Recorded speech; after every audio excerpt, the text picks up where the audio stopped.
مرحلہ فکر ہے جس کے لیے میں نے زحمت دی تھی. علی کوفے کے ممبر پہ تشریف فرما ہے اور خطبہ دے رہے ہیں. خطبے کے درمیان بڑے مجمع سے ایک شخص اٹھ کے کھڑا ہوا اور کہنے لگا کہ یا علی، تمہاری نگاہ میں تمہاری سب سے بڑی فضیلت کیا ہے؟ دیکھو آسان نہیں ہے. علی سے کیا پوچھا؟ تمہاری نگاہ میں تمہاری سب سے بڑی فضیلت کیا ہے؟ دیکھو کسی چھوٹے آدمی سے بھی پوچھو نا کہ آپ کی نگاہ میں آپ کی سب سے بڑی فضیلت کیا ہے، تو وہ بھی 5 منٹ تو سوچے گا، ہے نا. خدا کی قسم میرے علی نے نہیں سوچا. یہ علی وہ ہے کہ حضرت عبداللہ ابن عباس رضی اللہ تعالی عنہ پر ارشاد فرماتے ہیں کہ علی کی شان میں پیغمبر اکرم نے 23,000 فضیلتیں بیان کی. کتنی؟ 23,000 فضیلتیں بیان کی. اس علی سے جس کی شان میں 23,000 فضیلتیں بیان ہوئی تھی، کوئی پوچھنے والا پوچھ رہا ہے کہ تمہاری نگاہ میں تمہاری سب سے بڑی فضیلت کیا ہے؟ علی نے نہیں کہا کہ میری سب سے بڑی فضیلت یہ ہے کہ ذوالعشیرہ میں مجھے خلافت دی تھی. نہیں ہے، سب سے بڑی نہیں ہے. اچھا کہہ دیتے کہ ہجرت کی رات بستر پہ لیٹا تھا. نہیں ہے، فضیلت ہے، سب سے بڑی نہیں. کہہ دیتے مجھے خیبر میں علم دیا تھا، فضیلت ہے مگر سب سے بڑی نہیں. کہہ دیتے کہ خندق کے میدان میں مجھے کل ایمان کہا تھا، فضیلت ہے مگر سب سے بڑی فضیلت نہیں. بھئی عجیب مرحلہ فکر ہے. حد تو یہ ہے کہہ دیتے کہ فتح مکہ کے دن مجھے اپنے کندھوں پہ کھڑا کر کے بت توڑوائے تھے، فضیلت ہے، سب سے بڑی نہیں. بھئی حد تو یہ ہے کہ غدیر کا واقعہ علی نے کوٹ نہیں کیا کہ مجھے غدیر کے دن ہاتھوں پہ بلند کر کے مولا بنا دیا تھا، فضیلت ہے، سب سے بڑی نہیں. تو یا علی، تمہاری نگاہ میں تمہاری سب سے بڑی فضیلت کیا ہے؟ مسکرائے، سوچا نہیں، مسکرائے اور مسکرا کے کہنے لگے وَيَقُولُ الَّذِينَ كَفَرُوا لَسْتَ مُرْسَلًا قُلْ كَفَىٰ بِاللَّهِ شَهِيدًا بَيْنِي وَبَيْنَكُمْ وَمَنْ عِندَهُ عِلْمُ الْكِتَابِ. میری سب سے بڑی فضیلت یہ ہے کہ محمد کی رسالت کی گواہی میں اس نے مجھے اپنا شریک کیا ہے جو لا شریک ہے.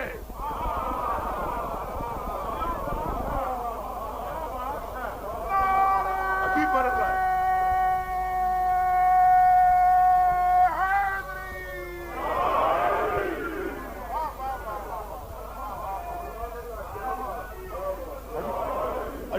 عجیب مرحلہ فکر ہے جہاں میں لے کے آ گیا اپنے سننے والوں کو. میری سب سے بڑی فضیلت یہ ہے کہ اللہ نے، اب لفظوں کو بدل رہا ہوں، اللہ نے مجھے محمد کی رسالت کی گواہی میں اپنے ساتھ رکھا ہے نا. توجہ رکھیے گا. لیکن اب کہنا چاہ رہا ہوں، اسے کہتے ہیں علی کہ یہ میری سب سے بڑی فضیلت ہے.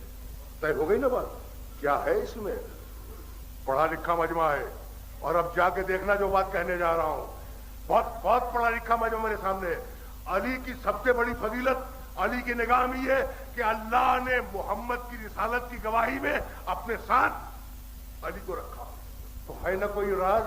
تو اب جاؤ، جتنی فقہیں ملے، ہے نا، فقہ تو جانتے ہیں نا، جتنی فقہیں ملے ان میں دیکھ لینا کہ گواہی کا قانون کیا ہے. رسول کے 2 گواہ، ایک اللہ اور ایک علی، اور اللہ نے علی کو اپنے ساتھ رکھا ہے نا. تو گواہی کے قوانین کو دیکھ لینا اور جہاں جی چاہے دیکھ لینا. گواہ 2 ہوں، پہلی شرط گواہ 2 ہوں، دوسری شرط دونوں برابر کے عادل ہوں. بیدار مجمع بیٹھا ہوا ہے، جا کے دیکھ لینا. گواہ 2 ہوں، دونوں برابر کے عادل ہوں، دونوں کو واقعے کا برابر کا علم ہو اور دونوں کو واقعے پر برابر کا یقین ہو. تو اللہ نے علی کو اپنے ساتھ رکھ کر بتلا دیا، جیسا عادل میرا ویسا عادل علی کا، جیسا علم میرا ویسا علم علی کا، اور جیسا یقین میرا ویسا یقین علی ابن ابی طالب کا. بڑے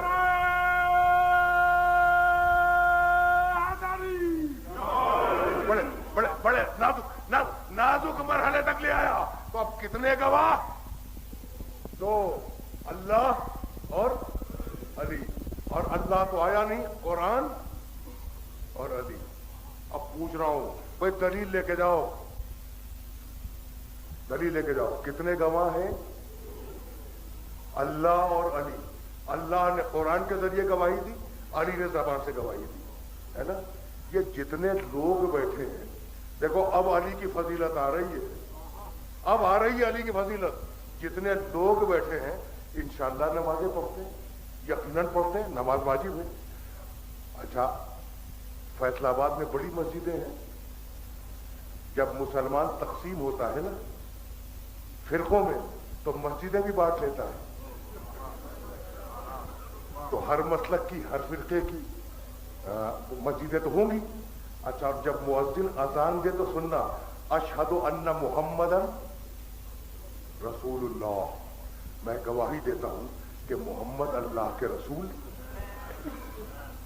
اچھا، آپ نماز میں جب تشہد پڑھتے ہیں، اشہد ان محمدن عبدہ ورسولہ، میں گواہی دیتا ہوں کہ محمد اللہ کے بندے بھی ہیں، اللہ کے رسول بھی ہیں۔ تو گواہی آپ بھی دیتے ہیں، گواہی میں بھی دیتا ہوں، گواہی مؤذن بھی دے رہا ہے۔ اور قرآن نے کیا کہا؟ گواہ تو دو ہیں بس۔ تو یہ آپ کہاں درمیان میں آ گئے؟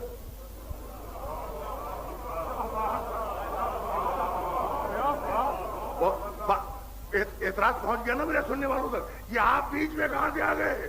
بھائی قرآن تو کہتا ہے کہ محمد کی رسالت کے کل دو گواہ ہیں، ایک اللہ، ایک علی، اور مؤذن کہہ رہا ہے کہ میں گواہی دیتا ہوں محمد اللہ کے رسول ہے۔ ہر نماز پڑھنے والا کہتا ہے کہ میں گواہی دیتا ہوں کہ محمد اللہ کے رسول ہے۔ تو اب یہ اعتراض ہو گیا نا۔ اب پوچھتا ہوں بھائی، آپ جو گواہی دے رہے ہیں کہ محمد اللہ کے رسول ہیں، تو کیا آپ نے محمد کو رسالت پاتے ہوئے دیکھا؟ دیکھو بہت باریک بات ہے، بہت ہی باریک بات ہے، لیکن بہت ہی آسان لفظوں میں پہنچانا چاہ رہا ہوں اپنے سننے والوں تک۔ کیا آپ نے جبریل کو اترتے ہوئے دیکھا محمد کو؟ اور کیا اللہ کو کہتے ہوئے دیکھا کہ محمد ہم نے تمہیں نبی بنا دیا؟ نبوت پاتے ہوئے محمد کو نہیں دیکھا نا۔ تو یہ آپ کس بات کی گواہی دے رہے ہیں؟ گواہی تو دے رہے ہیں، میں بھی دے رہا ہوں، آپ بھی دے رہے ہیں۔ تو بھائی اصل میں ہم جو گواہی دے رہے ہیں وہ اعلان رسالت کی ہے کہ میرے محمد نے اپنی رسالت کا اعلان کیا تھا، میں گواہی دیتا ہوں کہ وہ اپنے اعلان میں سچا تھا۔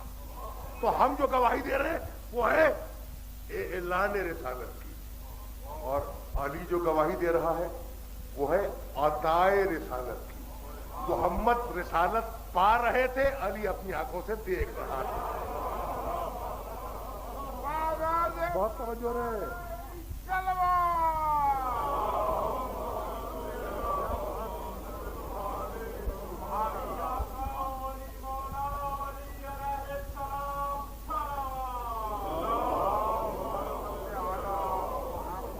بہت توجہ رہے، لیکن اب کچھ کہنا چاہ رہا ہوں اور مجھے آگے جانا ہے، یہ ذہن میں رکھنا۔ خدا کے دو گواہ، خاموش کائنات بولتا ہوا محمد، بات کو یہیں روکوں گا، بات کو یہیں روکوں گا اور نتیجہ دے کے جاؤں گا، لیکن بہت اطمینان سے سنو، لیکن ابھی میں نتیجے تک نہیں پہنچا۔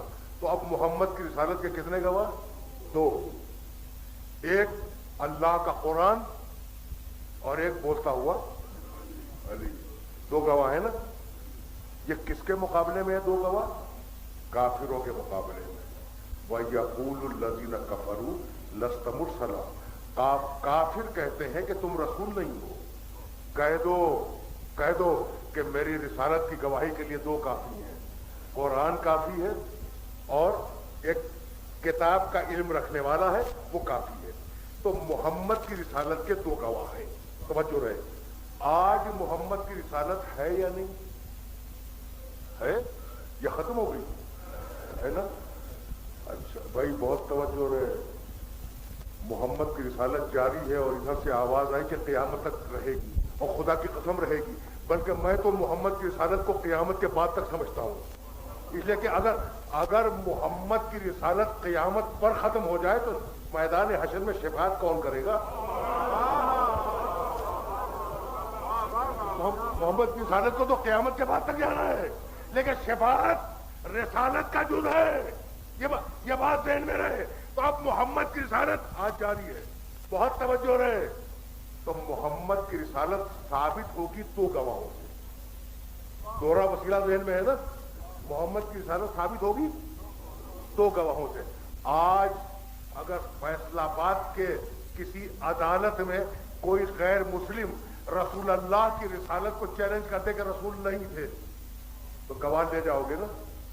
تو ہر مسلمان بغل میں ایک گواہ تو دبا کے لے جائے گا, جس کا نام ہے قرآن مجید. تو اب ایک گواہ تو ہر مسلمان لے جائے گا, اور رسالت اس وقت تک ثابت نہیں ہوگی جب تک دوسرا گواہ نہ ہو. بات کچھ واضح ہوئی. رسالت اس وقت تک ثابت نہیں ہوگی جب تک قرآن کے ساتھ دوسرا گواہ نہ ہو. تو محمد کی نبوت کو بچانے ہی کے لیے صحیح ایک ایسے محمد کو مانو جو گواہی رسالت محمد کے لیے موجود ہے, چاہے سامنے ہو یا پردے غیب میں بیٹھا ہوا ہو.